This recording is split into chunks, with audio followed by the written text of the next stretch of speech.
To ensure his sweetheart's peace of mind, Derek, whom I had loved for years, casually handed me over to a group of thugs, telling them to do whatever they pleased. Because of his words, I was repeatedly assaulted until my death. Afterward, they poured acid on my body, chopped it into pieces, and dumped it into the sewers. Later, Derek comforted his sweetheart, Victoria, saying, "She was just an orphan. The fact that you shed tears for her is already more than she deserved." I watched Derek's expression, hoping to catch even a glimmer of remorse in his eyes. But there was nothing. Not a trace. He held Victoria gently, soothing her. "I'll make sure she gets a decent burial plot. We'll take care of this matter. There's no need to feel guilty. Honestly, it's her fault for stooping so low to seduce your cousins for money." Hearing this, I stared at Derek with all the hatred and pain my soul could muster. They said the dead couldn't feel pain, but this agony pierced deeper than any blade. I had never stooped so low for money. It was him. He was the one who handed me over to those monsters, his own flesh and blood. Derek, if you knew that the girl who suffered such a horrific fate was me, would you still be so calm and indifferent? No, you wouldn't. You despised me so much that you personally ensured my ruin. My death would probably be a cause for celebration to you, wouldn't it? But Victoria, choking on her tears, said, "My cousins were so scared they dumped the girl's body." Derek, what do we do? Will they go to jail? Hearing this, Derek's expression darkened for a moment, but as soon as his eyes landed on Victoria's tearful face, his demeanor softened again. "They won't," he said after a pause. "I'll have Emily take care of it." He didn't notice the peculiar look on Victoria's face as he dialed my number. The phone rang endlessly, unanswered. Frustrated, Derek's face grew cold. Where the hell is she now? Not picking up her damn phone? Fine, let her stay out there forever. He angrily blocked all my contact information. Watching him fume made me laugh bitterly. Why was he angry? He should have been happy. His annoying little shadow wasn't pestering him anymore. And just as he wished, I was gone. Gone forever. Derek, does Emily still dislike me? Victoria asked at just the right moment. Her words ignited Derek's fury. Who does she think she is to dislike you? He snapped, his voice laced with irritation. He rubbed his temples, clearly agitated. Victoria, you should leave for now. I'll deal with your cousin's mess. Reluctantly, Victoria left. Derek sat on the couch, lit a cigarette, and after a long silence, unblocked me on social media. Still mad about me handing you over to Victoria's cousins? I was just joking. They wouldn't dare lay a finger on you. Stop being so dramatic. Those few patronizing sentences he sent felt like a cruel blow to my soul. A joke? Because of his so-called joke, I was violated, killed, and my body discarded like trash. Rats and insects gnawed at what was left of me, buried in darkness. Derek, why? Why did you do this to me? Was it because I loved you? I shouldn't have. Oh, how I regret it. I regret it with every fiber of my being. Even in death, I was tethered to Derek, unable to leave his side. I didn't want to see him, but I had no choice. After sending the message, Derek fell asleep on the couch. Maybe he dreamed of something unpleasant, as his brows furrowed tightly. Suddenly, his phone rang. It was his mother, Sarah. Her trembling voice came through the line. Derek, I had a terrible dream about Emily. Do you know where she is? I haven't been able to reach her for days. Perhaps it was the bond of mother and daughter that made her voice so panicked, so full of fear, that it broke my heart. If Sarah saw what had become of me, she would be devastated. I wanted to reach for the phone, to tell her not to worry, but no matter how hard I tried, it was futile. Then Derek glanced at our chat. Seeing no reply from me, he sneered coldly. New tactics again, huh?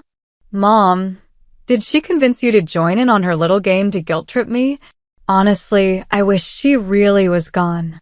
It'd save me the trouble of her constantly upsetting Victoria. Without waiting for Sarah's response, Derek hung up on her. Watching him curse me so casually, I hated him with every part of me. Yet, his words still managed to hurt. After all, he once said I was the person he loved most. I was the child he rescued from a dumpster. He gave me a home, a family. He told me, "Emily, when you grow up, I'm going to marry you. You'll be my bride." When I was kidnapped, it was Derek who volunteered to exchange himself for me. He even took a knife for me, saving my life. I still remember him bleeding profusely, reassuring me, "Emily, don't be scared. I'll always be your knight." But then Victoria appeared, and everything changed. With just one look, he fell hopelessly in love with her. He became her knight, and I was left in the shadows. After hanging up, Derek sent me another message. "Emily, my patience has its limits. Stop acting out. Is the venue for my engagement to Victoria ready? If there's even one mistake, I won't forgive you." 2 days passed, and I didn't respond to Derek's messages. He seemed annoyed, muttering, always so dramatic. "Take me home," he snapped at his assistant. "Emily's probably up to one of her crazy games again. Let's see what stunt she's pulling this time." He instructed the driver to head to the nearest mall, casually planning to pick something up along the way. "She's not worth it." Derek's expression was filled with disdain, as if dismissing a stray dog. In the end, though, I realized I wasn't even worth that. His assistant started the car and headed toward home, but halfway there, Derek received a call from Victoria. She seemed to have had too much to drink at her bachelorette party, and one of her friends asked Derek to pick her up and take care of her. "I'll be right there," Derek replied without a trace of impatience. He even extended his kindness to her friends, treating them with warmth. I still remember the time I got drunk at a social event. In front of everyone, Derek had thrown a glass of cold water in my face. Later, he left me locked outside the house all night. After I was hospitalized for a week with a severe cold, he finally showed up, saying, "Girls shouldn't drink. This was just a lesson for you. But now I understand, girls who are loved can drink." Back then, he was just annoyed by the inconvenience I caused. Bang! A sudden, violent crash yanked me out of my memories. I turned to see the car had come to a stop, and the assistant looked shaken. Derek had hit his head against the front seat. "What happened?" Derek demanded. The assistant, still apologizing, got out to check. Within seconds, he returned. "Mr. Derek, we hit a stray, or rather, someone's arm." Derek quickly got out of the car, and I drifted after him. Maybe the dog was starving. It was bloodied from the accident, but still clung to a bone it refused to release. Then I saw it. The arm. My arm.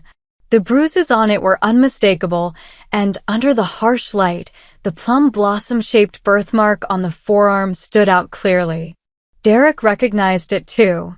His face turned deathly pale, and his whole body began to shake. "No, it can't be. It's not possible." He lunged at the stray dog, trying to wrest the arm from its jaws. The dog bit him, but he didn't seem to feel the pain. Once he managed to grab the arm, something seemed to dawn on him. Panicking, he pulled out his phone and shakily dialed Victoria. "Emily, where's Emily?" he screamed hysterically. "I'm asking you, where is she? That night, your cousin was supposed to take her home. Why hasn't she shown up since then? Derek, worried about me?" His bloodshot eyes seemed on the verge of madness. But Victoria quickly calmed him down. She sent him a surveillance clip, a video of me dancing provocatively with a man at a bar. "Derek, let's break up," Victoria said, choking on tears. "You yelled at me because of Emily. My cousin took her home safely, and you have the nerve to doubt me? She's out there partying and ignoring you, and you take it out on me. Victoria hung up, crying. Derek stared at the footage, seething with rage. What a filthy woman. I must have been insane to yell at my girlfriend because of someone like her. He flung the arm onto the ground and kicked it viciously. Emily, if only it were really you who died. But Derek, it is me. I'm the one who's dead. And the person in that surveillance video? That wasn't me. Look closely, she only shows a side profile. And look at her arms, there's no plum blossom birthmark. How could you not recognize me? Derek left to console Victoria, while his assistant stayed behind to call the police. I wanted to tell the assistant that my body wasn't far, just in the nearby sewer. I wanted to beg him to retrieve it. It's so cold down there, so painful. The rats and insects bite me relentlessly, each bite sending waves of agony through my soul. But I couldn't wait for the assistant to bring the police. I couldn't wait for my body to be found. My soul is bound to Derek. Derek spent the night soothing Victoria. He didn't even go to work the next day, choosing instead to spend the entire day shopping with her until she was finally in a good mood. You can't yell at me because of Emily anymore, she said. I won't, he replied. At the mention of me, Derek's face darkened. Pathetic. Self-degrading trash. I should've. Derek. Something's happened. Before he could finish, a loud commotion erupted outside the room. Robert and Sarah rushed in, and Sarah was already in tears. Emily's gone. Sarah cried. Derek, Emily, she's... Mom. Derek interrupted, pinching the bridge of his nose in frustration. You're not about to tell me Emily's dead, are you? Derek didn't notice the look of terror on Victoria's face as he spoke. What a great show, Derek sneered. Too bad I'm not falling for it. You two should stop playing along with her little act. By the way, Victoria and I are getting engaged next week. Don't forget. And make sure Emily shows up to help with the preparations. If she pulls another disappearing act, don't blame me for cutting ties. Slap. Before Derek could finish, Sarah slapped him hard across the face. What nonsense are you spouting? Emily died so tragically, and you. That's enough. Derek interrupted angrily. It's just a performance, and you hit me over it? Mom, who's your real child, Emily or me? He looked at Sarah with disappointment before pulling Victoria away and leaving. Sarah collapsed as she watched her son's retreating figure. Robert quickly caught her. Don't get too upset, darling, Robert said. If that ungrateful boy won't seek justice for his sister, I'll do it myself. Even if it kills me, I'll find out who's responsible for Emily's death. I circled around them anxiously. Mom, Dad, it's not worth it. Please don't exhaust yourselves for me. I'm not worth it. I screamed desperately. Mom, Dad, I'm sorry. You raised me so lovingly, and I've given you nothing in return. Now, you're grieving over me. I can't repay you in this life. I can only hope for a next one. In my next life, I still want to be your daughter, to honor and love you. Tears streamed uncontrollably down my face as I gazed at the sudden streaks of white in Robert and Sarah's hair, overwhelmed by guilt. It must be my attachment to them that kept my soul lingering by their side this time. Sarah fell ill and was hospitalized. Robert, caught between searching for the culprit and caring for her, looked utterly exhausted and aged. My heart ached as I watched them. Sarah stayed in the hospital for 2 days before insisting on being discharged. She personally oversaw the restoration of my body with the mortician. During those days, she often fainted from crying, only to wake up and insist on returning to ensure everything was done perfectly. On the eve of Derek's engagement, my body was finally restored.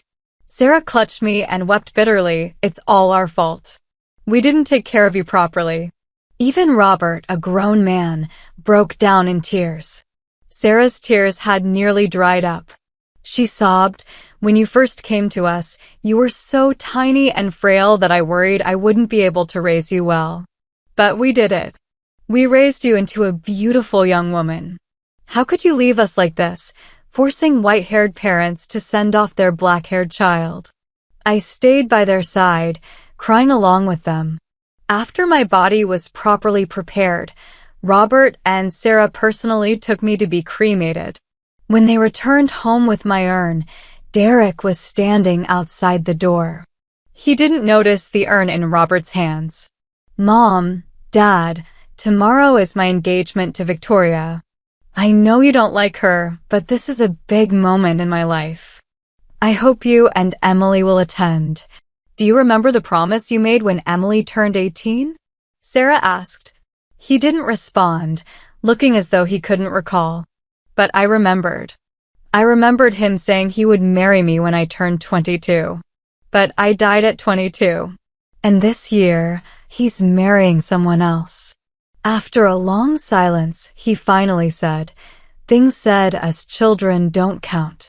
Sarah gave a faint smile. "We'll be there tomorrow. Emily, as your sister, should witness this important moment in your life. I just hope you won't regret it." Robert and Sarah went inside, not letting Derek in. He seemed puzzled but didn't ask any questions. Instead, he turned and got into his car. Once inside, Derek picked up his phone and smugly started typing a message to me. "Stop hiding, Emily. Mom already told me everything. You even got Mom and Dad involved this time to trick me. Impressive." But after waiting for a while, he didn't get the reply he wanted. "Still being stubborn? Fine, keep it up. Let's see how I deal with you when you show up tomorrow." He angrily switched off his phone and shoved it into his jacket pocket. When he returned to the new home, Victoria was already there waiting for him, sitting angrily on a chair, glaring at him. "Derek, what's with you these past few days? You're not answering calls or replying to texts. What are you trying to pull?" "Sorry, I've just been stressed." I turned off my phone, he explained, but Victoria wasn't having it. She grabbed a piece of paper from the table and angrily threw it at him. "If I hadn't been tidying up our new home, I wouldn't have known. We've been together for so long, and you've still been hiding love letters from other girls." Victoria looked furious, as though she had been holding this in for a while. "Derek, you owe me an explanation. Who told you to go through my things?" Derek's face darkened as he shouted back, louder this time. I had never seen Derek this angry before, not even with me. They argued loudly in the room, and eventually, Victoria broke into sobs, but Derek didn't comfort her. Curious about what could have caused such a rift between them, I glanced at the crumpled paper on the floor and froze. It was the only love letter I had ever written to him. Despite being wrinkled, he had kept it all this time. How strange. I had always thought our affection was mutual. That's why, during my freshman year of college, I orchestrated an elaborate confession. But at the scene of my confession, he saw Victoria. It only took one look for him to fall for her. He said he finally understood what it meant to like and love someone. He rejected me and quickly started dating Victoria, turning me into the biggest joke. Ironically, the joke from back then had now become the source of their argument. I laughed bitterly as I watched them. Perhaps out of pride, Victoria stormed into another room, leaving everything quiet again.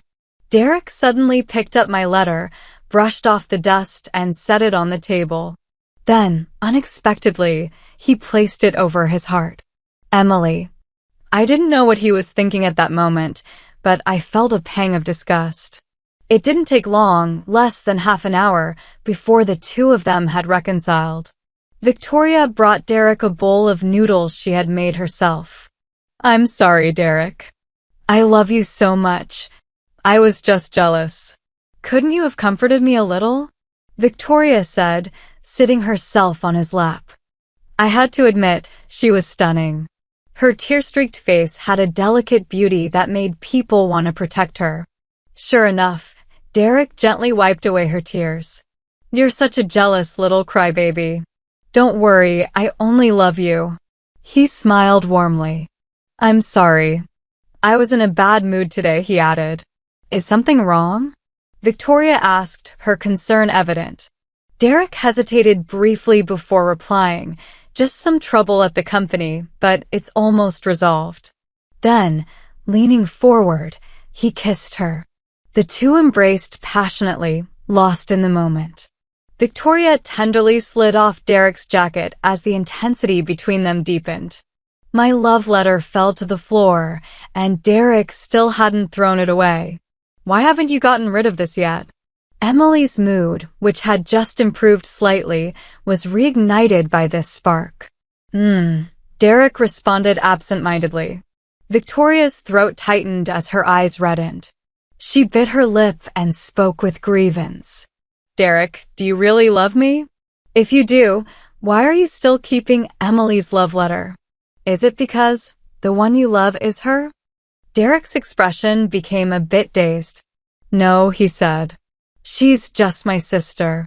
You know that, don't you? But she's adopted. She's not related to you by blood. How could she be considered a sister? Victoria's voice trembled. Derek, if you really love Emily, I'm willing to step aside. Tears cascaded down Victoria's face as she began to walk away. But Derek grabbed her wrist and pulled her back. Watching Victoria's performance, I couldn't help but think to myself, well played, Victoria. This push and pull tactic is Oscar-worthy. What a waste she isn't an actress. Seeing Derek's conflicted expression, Victoria removed the ring from her finger and placed it in his hand. Derek, I've been standing in the way of you and Emily's true love. I'm willing to let go, to set you two free. Even if it means I won't be with you, as long as you're happy, I'm willing to endure it.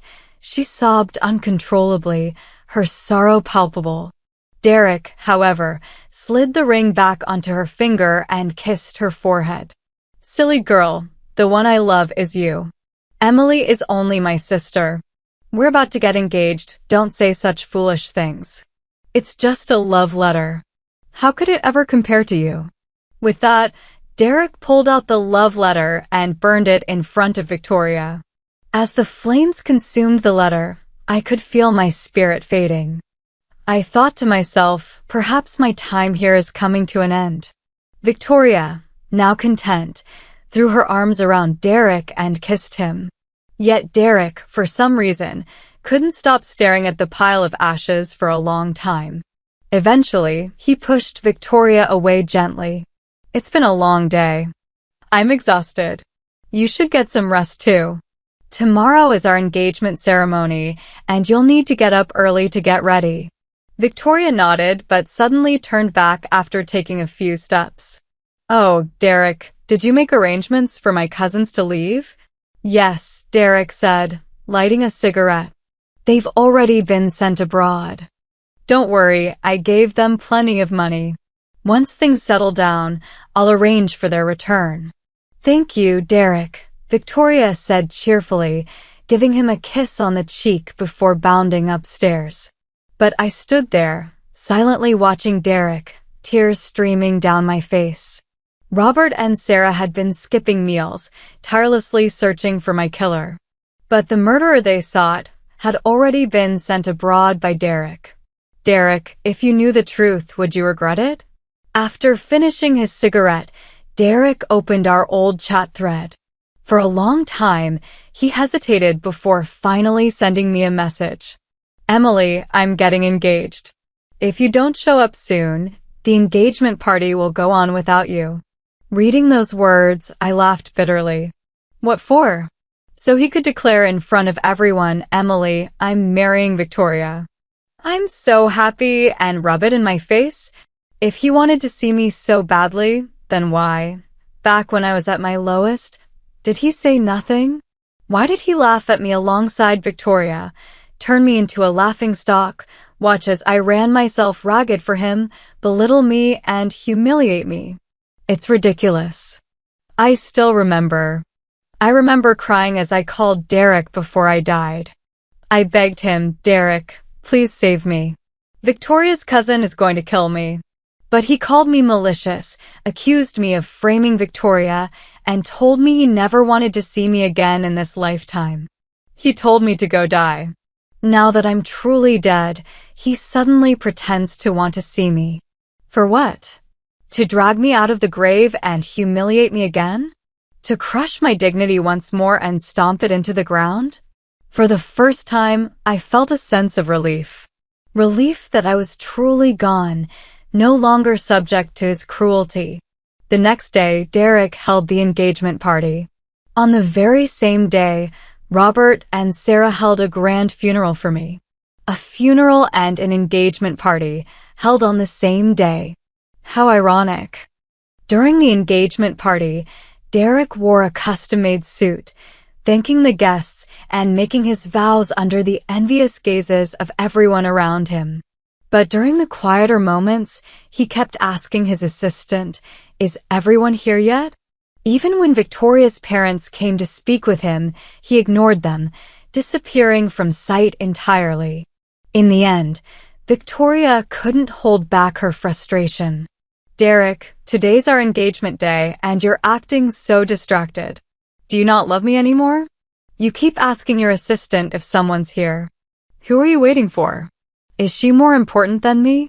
If it weren't for her carefully maintained image and the significance of the day, Victoria might have screamed at him. But Derek seemed not to hear her. He continued looking around, as if searching for someone. "Derek!" Victoria's shout drew the attention of everyone at the engagement party. Never had a bride lost her temper at the groom during an engagement ceremony. Victoria's parents rushed over to pull her aside, but they couldn't contain her anger. "Today is our engagement, Derek. What are you looking for? Do you even love me?" Finally, Victoria abandoned her usual gentle and understanding demeanor. Her tantrum elicited a flicker of impatience from Derek. But openly arguing with Victoria wouldn't be appropriate, especially with so many influential figures in attendance. Causing a scene would reflect poorly on the family. "That's enough, Victoria. My parents haven't arrived yet. Let's wait for them before discussing anything," Derek said. An enraged Victoria spoke her mind without any regard for Derek's thoughts, her voice cutting through the air like a blade. "So, is it that without Emily, your heart isn't in this anymore? Are you marrying me or your sister?" The room fell into an eerie silence. The grand venue of the engagement party was so quiet that every word of Victoria's outburst was crystal clear. At that moment, the heavy sound of the door creaking open drew everyone's attention. "Mr. Derek, your parents have arrived," the assistant announced as he pushed the door open. After a pause, he added hesitantly, "And Miss Emily." The hesitation in his voice went unnoticed by Derek, who believed for a fleeting moment that I had truly come. His expression shifted instantly, and a faint smile appeared on his lips. "I knew it. Next time, don't play tricks on me like this. If you keep doing this, I'll—" But his words were cut short as he froze in place. Robert and Sarah walked in, dressed in white. Robert was holding my portrait and Sarah carried my urn. They stood silently at the entrance, their presence suffocating. Sarah finally broke the silence, her voice calm but piercing. "Derek, didn't you ask us to bring her to your engagement party? Well, here we are." It was absurd, bringing the ashes and portrait of the deceased to an engagement party. But the absurdity only underscored the depth of their grief. Knowing that Derek had truly gone through with hosting this engagement party, they could only retaliate in this way, to make him feel the weight of his actions. I watched from the sidelines, clapping silently in my heart, feeling a twinge of satisfaction. Derek's expression was indescribable, as if he had just swallowed something bitter and vile. He seemed unwilling to accept the reality before him. "Mom, Dad, how could you go along with Emily's tricks at a time like this? I'm your son." As soon as the words left his mouth, */ slap, */ Robert struck him hard across the face, sending him sprawling to the ground. You ungrateful child! If she were alive, why on earth would we bring her portrait and ashes here? She's dead, Derek. You'll never see her again. Robert roared in fury. Derek was stunned. He hadn't truly believed it until now. Struggling to his feet, his body trembling, he crawled toward my portrait. Attempting to stand, he found himself unable to. Instead, he leaned against Robert for support, his eyes fixed on my picture. The photo was of me at 18, long before Victoria had entered the picture. Back then, I was still naively trailing behind him, my face full of innocence and joy. When Derek finally focused on the photo, his legs gave out, and he collapsed onto the floor. No. How could this be? He muttered repeatedly, his voice trembling with disbelief. His eyes darted to his parents, desperate to catch a hint of deception, a sign that this was all a cruel joke. Robert, however, showed no mercy. How could we have a son like you? Your own sister hasn't even been buried yet, and you're already rushing to get engaged to another woman. Hearing this, Derek's head snapped up, his face pale as he made one last desperate plea. You're not joking, are you? You're really not joking. All his usual confidence was gone, replaced by sheer panic. No, Sarah sobbed, tears streaming down her face. She's being buried tomorrow. The truth hit Derek like a thunderbolt. His eyes lost their light, replaced by a hollow, despairing gaze. Deep down, he knew the truth, but he couldn't accept it. He had always assumed I was alive, meddling in his relationship with Victoria as I always had, trying to tear them apart. After all, just days ago, I'd been alive and standing before him. How could I be gone so suddenly? At that moment, several police officers burst into the room. Before anyone could react, they approached Victoria and arrested her on the spot. What are you doing? What's going on? Victoria shrieked, trying to break free. She instinctively ran to hide behind Derek. But the officers ignored her panic and turned to Derek instead. Mr. Derek, we need you to come with us. You're a suspect in the case of Emily's disposal. What? Robert, Sarah, and Derek were all shocked by the allegation. Sarah nearly fainted, her swollen, tear-filled eyes glaring at Derek. Emily's death, you had something to do with it? She whispered, her voice trembling. No, that's impossible. Derek stammered, his face pale. The assistant hesitated before speaking up, his voice low. Mr. Derek, the stray dog that was hit that day, the body it was carrying in its mouth, it was Miss Emily's. Derek froze in place, his eyes widening in horror. He stumbled backward, collapsing to the ground as fragmented memories flooded his mind. He remembered kicking my hand away. He remembered cursing me, telling me to die. No, it wasn't her. It wasn't her. Derek shouted, clutching at the last shreds of denial. Victoria, you were there. You saw Emily at the bar that night. Tell them she's playing another one of her tricks. Derek grabbed Victoria's arm with a force that left red marks on her pale skin. But the police officer wasn't swayed. We've already arrested the main perpetrator. According to their confession, this woman was also involved in disposing of the body. In fact, she was the mastermind. The perpetrator. Derek turned to Victoria in disbelief. Your cousin, the officer replied coldly.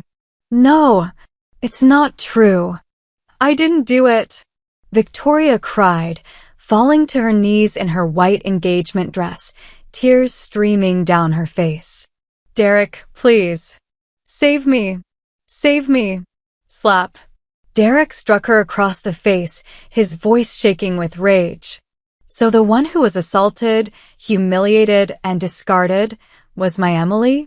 He could barely stand, his voice breaking into a scream. The one whose body was discarded like trash was my Emily? He staggered back several steps, his face contorted in pain. I killed her. I killed Emily. I'm a monster. I deserve to die. I deserve to die. I watched him from the sidelines as he broke down, his tears seemingly genuine. Yet, I couldn't help but feel a bitter sense of irony. It seemed he had finally remembered. Remembered how he had handed me over to those men. Remembered how he had condemned me to my fate. I remembered how he helped the person who killed me escape justice, and how he spoiled the one who conspired against me. I closed my eyes slightly. Derek, you truly deserve to die. The police took Derek and Victoria away. After learning the truth, Sarah fainted again and was rushed to the hospital. Bastard! Bastard! She cried as she woke up, tears streaming down her face. My poor Emily, my daughter, how much pain you must have endured. I wanted to hug her, to tell her I didn't feel pain. But I couldn't. My soul was growing fainter, nearly transparent. I knew the ones who killed me would face the punishment they deserved. My last wishes were nearly fulfilled. Yet, I couldn't let go of Robert and Sarah entirely. Not long after, Derek was released. When he returned, he was unshaven and disheveled, nothing like the charming man he used to be. He came back to take my belongings, but Robert and Sarah refused to let him in. He wanted to know my burial site, but they wouldn't tell him. Later, he knelt outside the house for 3 days and nights without food or water. Sarah eventually softened and told him where my grave was. I didn't blame her for her compassion. She had already lost her daughter. I didn't want her to lose her son because of me. Derek ran to my grave as fast as he could. When he saw my tombstone, it was as if all the strength left his body, and he collapsed heavily to the ground. I knew he had broken down. Emily, I'm sorry, he sobbed like a child. It's all my fault. It's all my fault. That wretched Victoria, and those monsters who killed you, I won't let any of them get away with it. I looked at him calmly. I didn't need him to do anything. Robert and Sarah would take care of it for me. Robert had already made arrangements. Victoria was in prison, where she would suffer endlessly. As for those other monsters, the people in prison had already castrated them. Before their execution, they would live in utter misery. It was as if Derek knew what I was thinking. He let out a bitter laugh. Robert and Sarah have already taken care of everything, Emily. You don't need me anymore. But I only ever wanted to keep you by my side. Derek cried, and only then did I realize the truth. I was a player in a game, and my target was Derek. But in reality, on my 18th birthday, I had already won Derek's complete and unconditional love. My mission was a success. I hadn't anticipated, though, how things would end. I'm sorry, Emily, Derek said, slamming his head hard against the ground. I heard from the system that once you succeeded in your mission, you would leave me. I was terrified, truly terrified. I just wanted you to stay by my side, even if it wasn't as my lover. How utterly laughable. I couldn't hold back a cold laugh. If you only wanted to keep me, why did you do so many things to hurt me? I suppose, deep down, you must have hated me as well. Hated me for deceiving you. Hated me for wanting to leave you. But after the mission's success, I had chosen to stay. If only he had asked me, just once. How ironic. I wiped away my tears. As Derek confessed his regrets, my soul began to fade. Slowly, I disappeared. I realized I had let go, and it was time for me to leave. A flash of white light appeared, and I walked toward the glowing path.